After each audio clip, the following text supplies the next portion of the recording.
You ask Tiger to solve. This deals with linear equations with one unknown.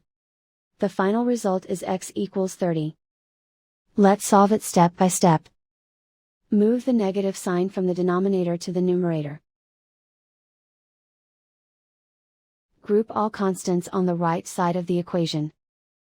Subtract 2 from both sides. Simplify the arithmetic.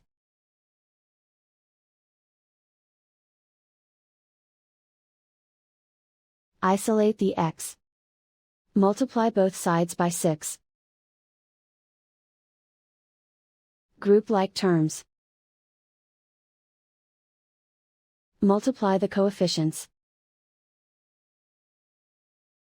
Simplify the arithmetic.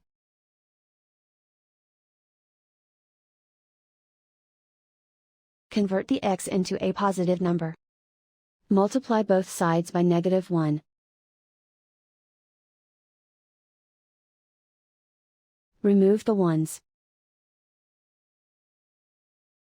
Simplify the arithmetic. And so the final result is x equals 30.